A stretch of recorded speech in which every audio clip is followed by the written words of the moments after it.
चलिए, तो आज हम बात करेंगे पूरी क्लासेस के बारे में, स्टार्ट से लेके प्रैक्टिस रहेगी पूरी। ठीक है गाइस, चलिए।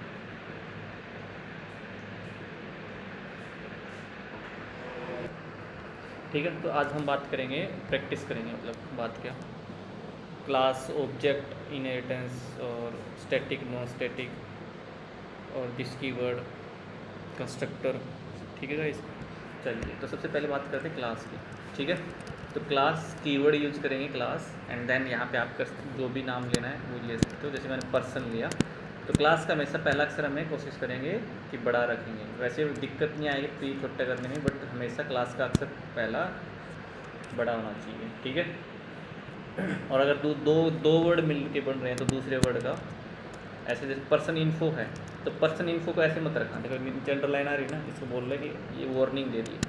तो दो अगर वर्ड बन रहे हैं जैसे पर्सन इन्फो, तो दूसरे वर्ड का अक्सर बड़ा रखना है क्लास में। ठीक है, उसके बाद यहाँ पे जो क्लास लेवल पे वेरिएबल आएंगे, जैसे मैंने यहाँ पर रख दिया स्ट्रिंग नेम और स्ट्रिंग सिटी।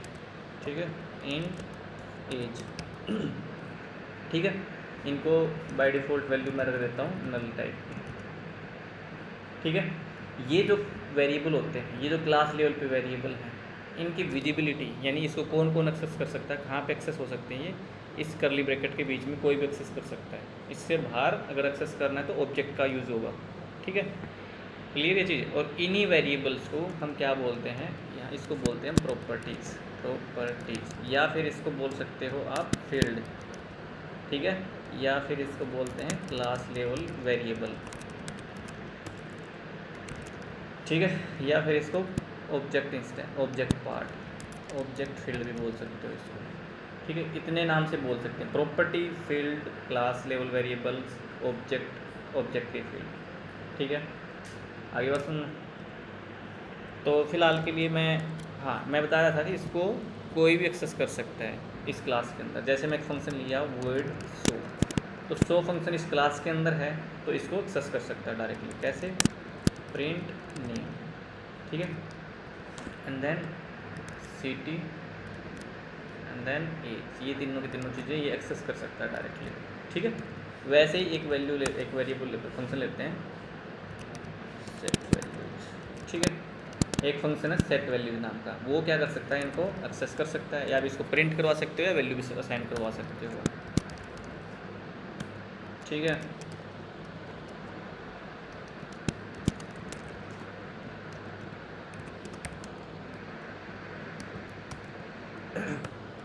अब देखो इनको डायरेक्टली एक्सेस कर लिया इन्होंने। ये फंक्शन भी कर सकता है, ये फंक्शन भी कर सकता है, कोई और फंक्शन लेके आ रहे हो वो भी इसको डायरेक्टली कर सकता है। मतलब क्लास लेवल वेरिएबल होते हैं, उसको कोई भी फंक्शन डायरेक्टली एक्सेस कर सकता है, यानी रीड कर सकता है, और उसके अंदर वैल्यू राइट भी करवा सकता है। जैसे मैं एक बार यहाँ पे केवल नेम को प्रिंट करा रहा हूँ, डायरेक्टली एक्सेस कर सकते हैं इस चीज़ को। ठीक है, तो ये होगी क्लास के अंदर क्या है, ये प्रॉपर्टीज़ हैं, और ये क्या है, उस क्लास के फंक्शन हैं। ठीक है, अब लेके चलते हैं हम बाहर, इसके बाहर, क्लास के बाहर। यहाँ पे क्लास कंप्लीट हो जाएगी यहाँ से लेके यहाँ तक। उसके बाद जो मेन फंक्शन होगा हमेशा बाहर रखेंगे क्लास से। ठीक है, ये लीजिए मेन फंक्शन। ठीक है, अब मैं क्या करूँगा, इस क्लास का अगर मेरे को फंक्शन एक्सेस करना है, कॉल करना है, यूज करना है, या इसकी प्रॉपर्टी को एक्सेस करना है, या रीड या राइट करना है, तो हम क्या करेंगे, ऑब्जेक्ट के थ्रू इसको एक्सेस करवा सकते हैं। तो ऑब्जेक्ट कैसे बनेगा, ऑब्जेक्ट बनेगा क्लास के नेम से। ठीक है, और ये लगा दो। ठीक है, जैसे हम फंक्शन कॉल करते हैं ना, वैसे यहाँ पे ऑब्जेक्ट क्रिएट हो रहा है यहाँ पे। तो पर्सन इन्फो नाम का ऑब्जेक्ट क्रिएट हो चुका है। अब इस पर्सन ऑब्जेक्ट को हम किस में करेंगे, एक वेरिएबल में स्टोर करवा लेंगे। ठीक है, इसका नाम कुछ भी ले सकते हो, जैसे मैंने इन्फो नाम से इसको स्टोर करवाया। जो वेरिएबल ऑब्जेक्ट को स्टोर करता हो उसको क्या बोलते हैं, बताओ क्या बोलते हैं, रेफरेंस वेरिएबल। ठीक है, तो समझ में आ गया ना, रेफरेंस वेरिएबल कौन से होते हैं। रेफरेंस वेरिएबल वो वेरिएबल होते हैं जो किसी ऑब्जेक्ट को स्टोर करते हैं। करेक्ट।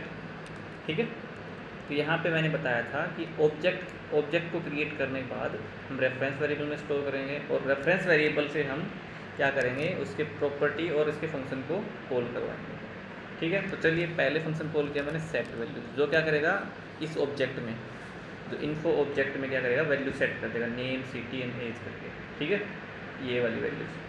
एंड देन उसके बाद अगर मैं इन्फो के ऊपर फंक्शन कॉल करवाता हूँ सो, तो क्या कर देगा, जो वैल्यू सेट हुई है इन्फो के ऊपर उसी को प्रिंट कर देगा, ठीक है। ये देखो इसने सेट करवाई और देन उसके बाद शो होगी है। वैसे ही आप इस डिस्प्ले फंक्शन को भी कॉल करवा सकते हो, ठीक है, जो कि एक नेम प्रिंट करेगा ओनली लास्ट में। ये देखो लास्ट में नेम प्रिंट कर दिया। अब मैं आपको डिबग करके दिखा देता हूँ। तो मैं डिबग पॉइंट लगा लेता हूँ यहाँ पे, और यहाँ पे लगा लिए मैंने डिबग के पॉइंट, यहाँ पे लगा दिए, ठीक है। चलिए अब करते हैं डिबग इस फंक्शन को।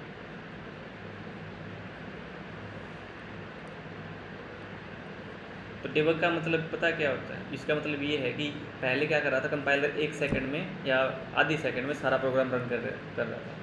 अब क्या करेगा, ये एक एक लाइन, जब तक हम इसको बोलेंगे नहीं कि ये लाइन एग्जीक्यूट कर दे, तब तक वो उस लाइन को एग्जीक्यूट नहीं करेगा, ठीक है। जिस लाइन के ऊपर ये ब्लू लाइन है, इसका मतलब वो लाइन अभी रन हुई नहीं है, एग्जीक्यूट हुई नहीं है, ठीक है। तो जैसे ही नीचे आ जाएगी लाइन, तो उससे ऊपर वाली लाइन एग्जीक्यूट हो जाएगी। तो ये देखो ऑब्जेक्ट क्रिएट हो चुका है, और अगर तुम देखोगे इसके ऊपर कर्सर को ले जाके, ठीक है, ये देखो नेम सिटी और एज के अंदर क्या वैल्यूज़ हैं, नल सेट है तीनों के तीनों, ठीक है। बाय डिफ़ॉल्ट वैल्यू मैंने यहाँ पे कोई वैल्यू सेट नहीं करवाई, तो अगर क्वेश्चन मार्क लगा हुआ तो नल वैल्यू पिक कर लेगा उनके लिए, ठीक है। उसके बाद ये लाइन एग्जीक्यूट होगी। अब जैसे इसको सेट वैल्यूज फंक्शन मिला, तो सेट वैल्यूज फंक्शन में आ गई क्लास की, ठीक है, उस क्लास के अंदर है। उसके बाद नेम के अंदर जो नल था उसकी जगह इसने सेट कर दिया दिनेश, सिटी के अंदर नल था उसमें कर दिया भिवानी, एज के कर दिया 30। तो जैसे इस पर करूँगा तो जहाँ से फंक्शन कॉल होगा वहाँ पे आ जाएगा, ठीक है। ये देखो उसके नीचे वाली लाइन में आ गया, ये कंप्लीट हो गया इसका काम। उसके बाद 100 फंक्शन कॉल करेगा, तो 100 फंक्शन पे गया। अब देखो नेम सिटी और एज के अंदर वैल्यू सेट हो चुकी है, अब उसको प्रिंट करेगा। नेम को कर दिया, देखो यहाँ पे प्रिंट होना शुरू हो गया, सिटी कर दी और एज कर दिया। उसके बाद डिस्प्ले फंक्शन कॉल होगा इसी ऑब्जेक्ट के ऊपर, देन डिस्प्ले में क्या वैल्यू है, नेम में जो है इस प्रिंट कर देगा, ठीक है। ये थी एक ऑब्जेक्ट की कहानी, ठीक है। अब हम बात करते हैं दूसरा ऑब्जेक्ट क्रिएट करते हैं, ठीक है। अब मान लो मैंने इसका नाम दिया बी, ठीक है, कुछ भी नाम दे सकते हो बी। तो बी के ऊपर वैल्यू सेट करेंगे, बी के ऊपर डिस्प्ले करेंगे, ठीक है। तो मैंने फंक्शन कॉल किया सेट वैल्यूज, तो सेट वैल्यूज में क्या करेगा, फिर से वही वैल्यू सेट कर देगा। यानी पिछले वेरिएबल में भी यही इन्फॉर्मेशन थी और इस वेरिएबल के अंदर भी, इस रेफरेंस वेरिएबल के अंदर भी यही होंगी, तो 2 बार वैल्यू प्रिंट कर देगा ये, ठीक है। सेम ये देखो यहाँ पे भी दिनेश के, ऊपर भी दिनेश के। तो मैं चाह रहा था कि डिफरेंट वैल्यू हो, ये ऑब्जेक्ट डिफरेंट है और ये ऑब्जेक्ट डिफरेंट है, तो इनके अंदर वैल्यूज डिफरेंट हो। क्योंकि मैंने यहाँ पे स्टैटिकली डाल दी थी वैल्यूज़, तो इसने स्टैटिकली असाइन करवा दी उसको, ठीक है। अब क्या करवाएंगे, जो सेट वैल्यूज़ फंक्शन है, ये वैल्यूज़ हम क्या करवाएंगे, यहाँ से भेजेंगे पीछे से, जैसे कंस्ट्रक्टर के थ्रू भेजते हैं वैसे आप किसी फंक्शन के अंदर भी भेज सकते हो। तो मैंने क्या किया, वही values string name, string city और इंट एज, ये तीनों के तीनों वैल्यू मैं नीचे से भेज दूँगा यहाँ से। और पोजिशनल पैरामीटर हैं ये, देखो कोई भी करली ब्रैकेट नहीं लगा रखा, तो जिस हिसाब से ये हैं उसी हिसाब से वैल्यू जाएंगे। पहले में जाएगा नेम, तो यहाँ पे वैल्यू डालनी पड़ेगी मेरे को, ठीक है। तो ये वैल्यू मैं हटा देता हूँ, बाद में वैल्यू ये असाइन करवाएंगे इसके अंदर, ठीक है। तो पहले वैल्यूज यहाँ पे सेट करवा रहा हूँ, यहाँ पे मैंने करवाया, पहले जाएगा नाम, फिर उसके बाद जाएगा सिटी, देन उसके बाद जाएगा एज, ठीक है। तो ये पहले यूज़र के मैंने इन्फॉर्मेशन डाल दी पर्सन की। देन दूसरे ऑब्जेक्ट के लिए मैं वैल्यू सेट करवा रहा हूँ, तो पहले जाएगा उसका नाम, देन उसका, देन उसकी एज, ठीक है। क्लियर है। अब देखो जो भी नाम मैंने यहाँ पर रखा सेट वैल्यूज़ करते टाइम, मैंने 3 कंस्ट्रक्टर पास किए, स्ट्रिंग इसमें जाएगा, इसार जो है ये सिटी के अंदर जाएगा, और 20 है वो एज के अंदर जाएगा। अब मैं क्या चाहता हूँ कि जो वैल्यू भेजी है मैंने, इसको क्लास लेवल पे सेट करवा दूँ, ठीक है। क्योंकि मैंने बताया है कि ये जो लोकल वेरिएबल होते हैं, ठीक है, वो क्या रहेगा, उसको केवल आप इस फंक्शन के अंदर एक्सेस करवा सकते हो, इससे बाहर नहीं करवा सकते। यानी अगर मेरे को इस नेम की वैल्यू यहाँ पे प्रिंट करवानी है तो नहीं हो सकती, क्योंकि देखो यहाँ पे ये वेरिएबल नेम है वो लोकल है और ये नेम है वो क्या है, ग्लोबल है या फिर क्लास लेवल पर वेरिएबल है। तो मैंने बताया था दिस के टाइम पे कि अगर मेरा लोकल वेरिएबल यानी पैरामीटर का वेरिएबल और ग्लोबल वेरिएबल अगर सेम है, सेम नेम है दोनों का, तो हम जो क्लास लेवल वेरिएबल है उसके सामने दिस लगा देंगे। याद होगा, बताया था मैंने ये चीज़। अब समझ में कंपाइलर कन्फ्यूज नहीं होगा। अच्छा, अब ये क्या करेगा, ये जो वैल्यू है जो पीछे से हम कॉल करवाने के टाइम पे आई थी वो यहाँ पर असाइन करवा देंगे, सिटी को भी असाइन करवा देंगे, एज को भी असाइन करवा देंगे। ठीक है गाइस। अब जो नीचे से जो यहाँ पे वैल्यू सेट की है मैंने, राकेश, वो इस वेरिएबल में होल्ड करेगा, स्टोर करेगा और इसको नेम को दे देगा। दिस लगा के दिया तो यानी क्लास लेवल वेरिएबल पे रख दिया, सिटी को रखा फिर क्लास लगा के ऊपर रख दिया, फिर एज को रखा क्लास लगा के दिस लगा के ऊपर रख दिया इसको। ठीक है, यानी अब जो नीचे से मैंने वैल्यू भेजी इस फंक्शन में वो क्या कर दी इसने, क्लास लेवल पे स्टोर करवा ली। अब यानी जब आप 100 फंक्शन को कॉल करवाओगे तो नेम सिटी एज जो आपने पीछे से भेजी थी ऊपर रखवा ली इसने। ठीक है, अब देखते हैं इसको डेबग करके।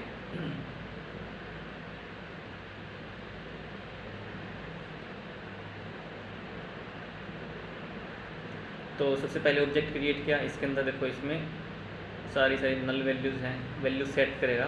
तो राकेश, हिसार और 20 ये वैल्यूज़ ने किस में होल्ड कर ली, राकेश थी वो नेम के अंदर आ गई और जो हिसार थी वो सिटी वेरिएबल में स्टोर कर ली और जो 20 थी वो इस एज वेरिएबल में स्टोर करवा ली। अब भी देखो नेम, सिटी और एज के अंदर क्या पड़ा है, नल पड़ा है।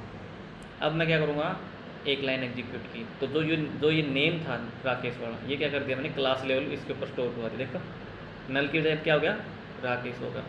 अब उसके बाद ये जो सिटी आई थी यहाँ से हिसार, वो इसको असाइन करवा देंगे। तो यहाँ पे अभी फ़िलहाल नल है, तो देखो उसके बाद मैंने किया तो ये सिटी आई थी वो भी इसने ऊपर रखवा दी। ठीक है, देन एज है, उस एज को भी हम ऊपर करवा देंगे। ठीक है, उसके बाद जब हम 100 फंक्शन कॉल करवाएंगे इसी वेरिएबल के ऊपर, इसी रेफरेंस पर या इसी ऑब्जेक्ट का, तो देखो नेम में क्या प्रिंट करेगा, जो हमने अभी रिसेंटली फंक्शन में स्टोर करवाया था फंक्शन के थ्रू। ठीक है, तो नेम में प्रिंट कर देगा राकेश, सिटी में हिसार और एज में ये। उसके बाद डिस्प्ले फंक्शन कॉल करेंगे, देन डिस्प्ले में फिर से नेम उसी को प्रिंट कर देगा।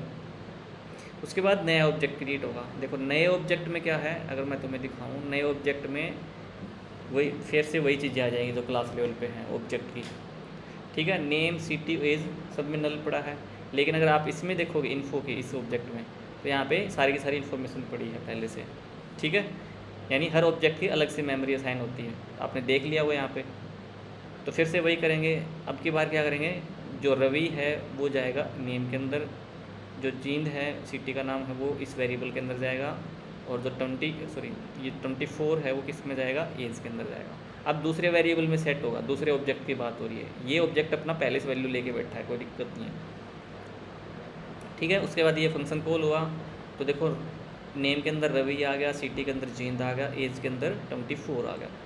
अब देखो इसकी अभी भी नेम, सिटी और एज क्या है, नल वैल्यूज़ पड़ी हैं। तो चलिए मैं करता हूँ, नेम सेट करवाया, देखो नेम सेट हो गया ऊपर, सिटी में सेट करवाया, सिटी में उसकी सिटी सेट होगी, और उसके बाद एज सेट करो दी तो ये हो जाएगा। अब इसके ऊपर हम 100 फंक्शन कॉल करेंगे। तो देखो जी 100 में नेम क्या है, रवि, सिटी, जींद है और एज है 24। ठीक है, अब देख रहे हो आप यहाँ पे इन्फो के अंदर वही पुरानी इन्फॉर्मेशन है, मतलब ये ऑब्जेक्ट अपनी इन्फॉर्मेशन होल्ड करके बैठा है और ये ऑब्जेक्ट अपनी इन्फॉर्मेशन स्टोर करके बैठा है। यानी इस फंक्शन के ऊपर, इन्फो के ऊपर, इस वेरिएबल के ऊपर या रेफरेंस वेरिएबल के ऊपर आप सेट वैल्यू 100 फंक्शन कॉल करोगे तो इसके अंदर वैल्यू सेट करेगा, जो कि कर चुका है ये। और बी जो रेफरेंस वेरिएबल है वो क्या करेगा, ये वाली वैल्यू को राइट करेगा और यहाँ से रीड कर लेगा। ये देखो साथ साथ में इसने प्रिंट करवा दी। ये देखो राकेश की इन्फॉर्मेशन यहाँ पे और रवि की इन्फॉर्मेशन यहाँ पे। ठीक है, आई होप आपको दिस का समझ में आ गया हो यहाँ पे कि दिस क्या काम कर रहा है यहाँ पे। दूसरा आपको फंक्शन का समझ में आ गया होगा। तीसरा आपको पैरामीटर जो कैसे पास करवाते हैं वो भी समझ में आ गया होगा। ठीक है गाइस, ये मैंने जो सेट वैल्यूज़ करवाई है ना, ये फंक्शन के थ्रू करवाई हैं। आप फंक्शन की बजाय आप कंस्ट्रक्टर का यूज कर सकते हो। जैसे ये चीज़ें, ये काम, इसके लिए मेरे को वैल्यू सेट करवाने के लिए मेरे को क्या करना पड़ा, पहले ऑब्जेक्ट क्रिएट करना पड़ा और देन ये फंक्शन कॉल करना पड़ा। हम क्या कर सकते हैं, ये तीनों की तीनों वैल्यू मैं क्या करवा सकता हूँ, कंस्ट्रक्टर के थ्रू करवा सकता हूँ। मेरे को अलग से फंक्शन कॉल करवाने की जरूरत नहीं पड़ेगी, इसी के थ्रू हो जाएगा। ठीक है। तो चलिए कैसे करेंगे, हम कंस्ट्रक्टर बनाएंगे। तो कंस्ट्रक्टर क्या है, एक फंक्शन की तरह है बट फंक्शन नहीं है, यानी यहाँ पे उस क्लास का जो नाम है सेम क्लास के नेम पे रहेगा। ठीक है। अब मैं ये दो चीज़ें, ये सारी की सारी चीज़ें हैं वो क्या करवाऊँगा, यहाँ से करवाऊँगा। ठीक है। जो काम यहाँ पे करवाया था वो काम मैं यहाँ पे भी करवा सकता हूँ, यानी फंक्शन में जो काम करवा सकते हो ऑब्जेक्ट के अंदर भी, यानी कंस्ट्रक्टर के अंदर भी सेम काम करवा सकते हो आप, सेम वही काम। ठीक है। बस इसमें बेनिफिट यही है कि कंस्ट्रक्टर अपने आप कॉल होगा जब ऑब्जेक्ट क्रिएट करोगे, और फंक्शन को आपको मैन्युअली कॉल करना पड़ेगा। ठीक है। इतनी बात समझ में आ गई।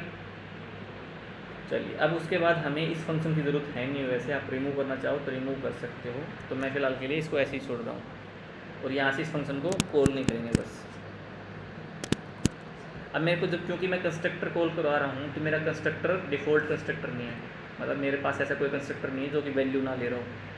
ठीक है। मेरा कंस्ट्रक्टर 3 वैल्यू ले रहा है, नेम ले रहा है, सिटी ले रहा है और एज ले रहा है, स्ट्रिंग, स्ट्रिंग एंड इंटीजर।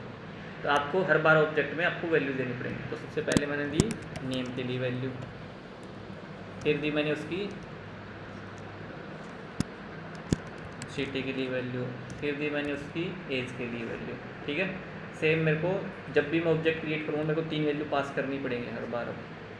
तो सबसे पहले उसका नेम, देन उसकी सिटी, ठीक है, एंड देन उसकी एज। ठीक है। अब देखो ये जो फंक्शन है मैं इसको यूज़ भी नहीं कर रहा हूँ, आप इसको उठाना चाहो तो उठा सकते हो। अब मेरा काम ये क्या कर, कौन कर रहा है, कंस्ट्रक्टर कर रहा है। तो ये लीजिए मैंने इसको हटा दिया। ठीक है। अब चलिए मैं आपको डेवलप करके दिखा देता हूँ। ये जो चीज़ है कंस्ट्रक्टर, ये ऑटोमेटिकली कॉल होगा जब ये वाली लाइन चलेगी यहाँ तक। ठीक है। चलिए देखते हैं। चलो ये लाइन अभी एग्जीक्यूट हुई नहीं है, तो चलो अभी एग्जीक्यूट कर देते हैं। ये लीजिए जैसे ही ये ऑब्जेक्ट क्रिएट हुआ यहाँ पे, तो इसने क्या कर दिया, तुरंत ये फंक्शन, तीनों की तीनों चीज़ें थी, राकेश, सिटी का जो भिवानी और ये जो एज है ये यहाँ पे मिल गई इसको मैंने क्लास लेवल पे स्टोर करवा लिया। क्लास लेवल पे अभी भी वैल्यू नल पड़ी है सारे के सारे, तो मैंने दिस नेम करके जो नेम में वैल्यू है वो ऊपर स्टोर करवा दी। ठीक है। जो सिटी में वैल्यू थी वो ऊपर स्टोर करवा दी, और एज में थी वो ऊपर करवा दी। अब देखो मेरे ऑब्जेक्ट में ऑब्जेक्ट क्रिएट हुआ अभी तक, और यहाँ पे सारी सारी वैल्यू सेट हो गई, मेरे को अलग से कोई फंक्शन कॉल करवाने की जरूरत नहीं पड़ी, सेट वैल्यू काइंड ऑफ। ठीक है। अब उसके बाद मैं 100 फंक्शन कॉल करवाता हूँ। तो 100 फंक्शन में इसको पहले से वैल्यू जो सेट करवाई थी हमने कंस्ट्रक्टर के थ्रू, वो वैल्यू यहाँ पे सेट हो चुकी है, सिटी एंड एज। ठीक है। देन डिस्प्ले करेगा तो उस फंक्शन में, यानी उस 100 फंक्शन हो गया बोलो। ठीक है। ठीक है। उसके बाद नया ऑब्जेक्ट क्रिएट कर रहे हैं, तो ऑब्जेक्ट क्रिएट करते ही कंस्ट्रक्टर कॉल होगा। देखो ये ऑब्जेक्ट क्रिएट होगा यहाँ पे, और इसी टाइप का इसने हमने कंस्ट्रक्टर बना रखा है। देखो कंस्ट्रक्टर में कोई रिटर्न टाइप नहीं होती, तो मैंने कोई रिटर्न टाइप नहीं ले रखी। कंस्ट्रक्टर क्लास के नेम पे होगा, ये लीजिए क्लास के नेम पे है, कोई रिटर्न टाइप नहीं होगी, इसके पीछे रिटर्न भी नहीं करवाएंगे, ऑटोमेटिकली कॉल हो रहा है जब भी ऑब्जेक्ट क्रिएट हो रहा है तब। ठीक है। और ये वैल्यू सेट होगी। देन बी पे 100 फंक्शन कॉल करवाया, तो उसी की जो उस ऑब्जेक्ट में जो वैल्यू सेट हो रखी हैं वो वाली वैल्यू प्रिंट कर देगा वो। ठीक है। डिस्प्ले फंक्शन मैंने एक्स्ट्रा वैसे ले रखा है, बस ये दिखाने के लिए कि ये भी प्रॉपर्टी एक्सेस कर सकता है, सारे फंक्शन उसकी प्रॉपर्टी एक्सेस करवा सकते हैं। मैं इसको हटा देता हूँ, जैसे मैं हटाऊँगा यहाँ पे एरर आ जाएगी, डिस्प्ले फंक्शन नहीं है। चलिए मैं रिमूव कर देता हूँ। ये चीज़ क्लियर होगी। कंस्ट्रक्टर समझ में आ गया आपको, ऑटोमेटिकली कॉल हो रहा है, कैसे वैल्यू सेट करवा के ऊपर रख रहा है। अब मैं कर रहा हूँ इसके अंदर, इसको बना रहा हूँ मैं पोजिशनल ऑप्शनल। ठीक है। तो ऑप्शनल बना रहा हूँ, तो ऑप्शनल में आपको क्या कर रहा है, या तो इसकी डिफ़ॉल्ट वैल्यू दो या फिर इनको भी नलेबल बना दो। तो मैं अभी फ़िलहाल के लिए इनको क्या कर रहा हूँ, नलेबल बना रहा हूँ तीनों को। ठीक है। तो यहाँ पे इसने एरर देनी शुरू कर दी, कहेगा कि भाई आप ऑप्शनल या रिक्वायर्ड बना रहे हो तो आपको पैरामीटर का नाम देना पड़ेगा। तो नेम, यहाँ पे सिटी पैरामीटर यही नाम है, और ये एज। ठीक है।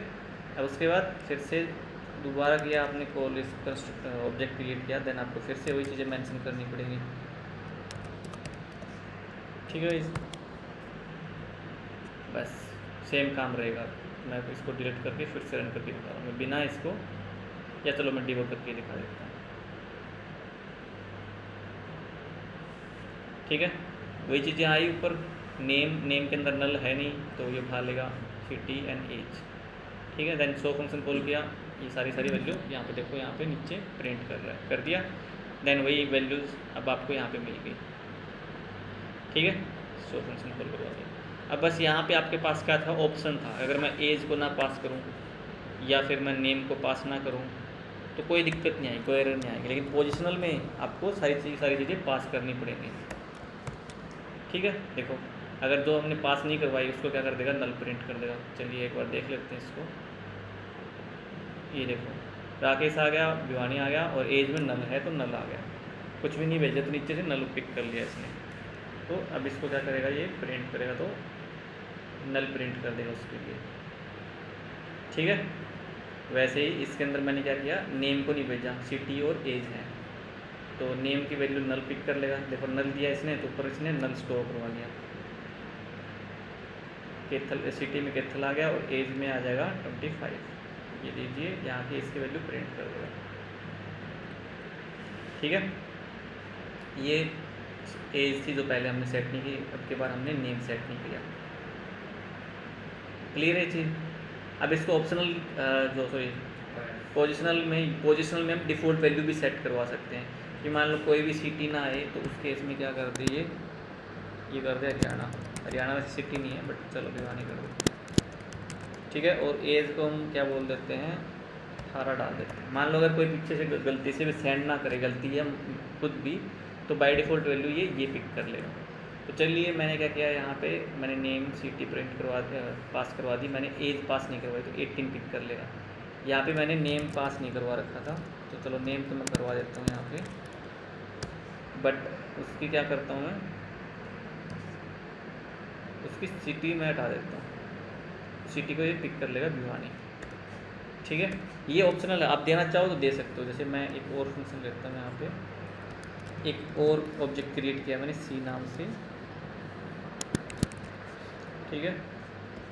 और इसमें क्या कर रहा हूँ मैं, आगे पीछे भी करवा सकते हो। जैसे मैंने सिटी को डाल दिया यहाँ पे, ठीक है, और सी के ऊपर सो।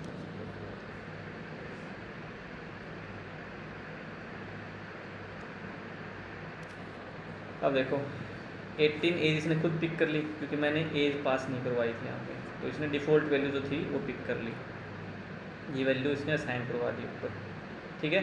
देन इन्फो पे सो फंक्शन कॉल करवाएंगे तो नेम एज और एज 18 तो बाई डिफ़ॉल्ट थी उसने ऊपर रखवा दी थी, एंड देन प्रिंट करवा दी इन चीज़ों को इसने यहाँ पर। देखो देन यहाँ पे नेम और एज प्रिंट करा रहा हूँ मैं, सॉरी पास करवा रहा हूँ, सिटी पास नहीं करा रहा हूँ। तो सिटी की जो डिफ़ॉल्ट वैल्यू है वो पिक कर लेगा, डिफ़ॉल्ट वैल्यू भिवानी है यहाँ पे, तो भिवानी को इसने पिक कर लिया। देखो रवि सिटी की जो वैल्यू भिवानी और एज, ये तीनों को क्लास लेवल पे सेट कर देगा, ठीक है। दैन इसको कॉल किया तो ये सारी वैल्यू प्रिंट हो जाएंगी। देन देखो यहाँ पे मैंने क्या किया, तीनों की तीनों चीज़ें पास करवा रखी, तो डिफ़ॉल्ट वैल्यू अब मायने नहीं रखेगी उसको। ये देखो 27 आया है, सिटी में ये आया है और नेम में ये आया है, यानी डिफ़ॉल्ट वैल्यू अब पिक नहीं करेगा, ना इसने भिवानी पिक किया ना इसने एज 18 पिक की, ठीक है। तो ये हमने देखा पोजिशनल ऑप्शनल पैरामीटर, ठीक है। अब बात करते हैं रिक्वायर्ड पैरामीटर की। तो यहाँ पे आपको कीवर्ड यूज़ करना पड़ेगा रिक्वायर्ड, देन उस केस में आपको नलेबल लिखने की ज़रूरत नहीं है, यहाँ पे नलेबल ऑपरेटर की ज़रूरत नहीं पड़ेगी। देन रिक्वायर्ड केस में आप डिफ़ॉल्ट वैल्यू पास नहीं करवा सकते और यहाँ से भी आप नल हटा सकते हो, और यहाँ पे हम रिक्वायर्ड और यहाँ से भी आप डिफ़ॉल्ट वैल्यू और नलेबल वेरिएबल को हटा सकते हो, ठीक है। तो यहाँ पे देखो क्योंकि मैंने यहाँ पे एज नहीं डाली थी तो आपको अब एज डालनी पड़ेगी क्योंकि ये रिक्वायर्ड हो चुका है, ठीक है। और यहाँ पे मैंने क्या नहीं डाली थी, यहाँ पे मैंने सिटी नहीं डाली थी। देखो इसमें आगे पीछे कर सकते हो ऑप्शनल और रिक्वायर्ड पैरामीटर में आगे पीछे, क्योंकि हम यहाँ पे पैरामीटर का नाम यूज़ कर रहे हैं,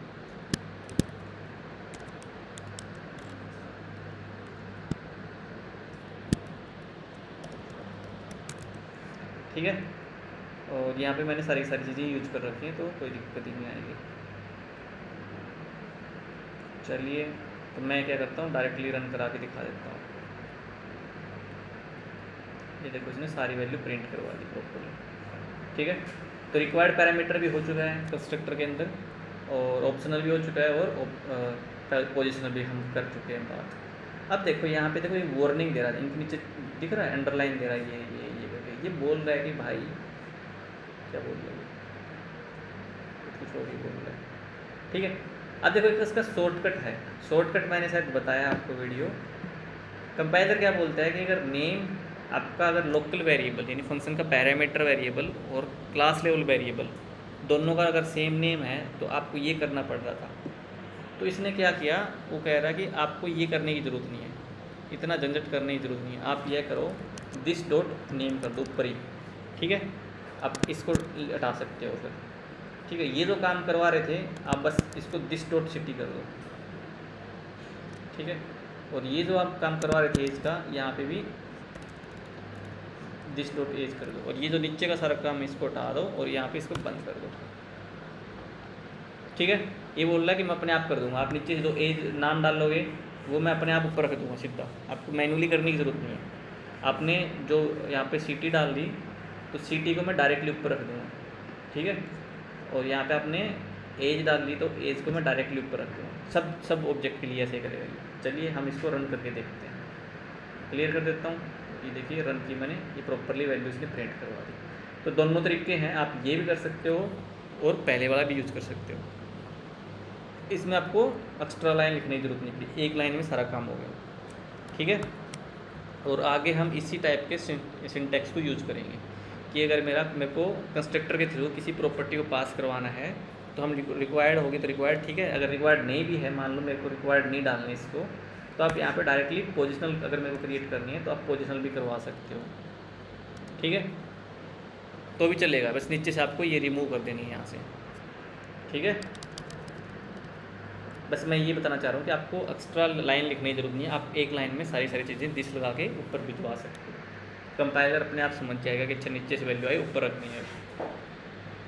ठीक है, दिस कीवर्ड भी हो गया, किसी को कन्फ्यूजन इसमें अब तक?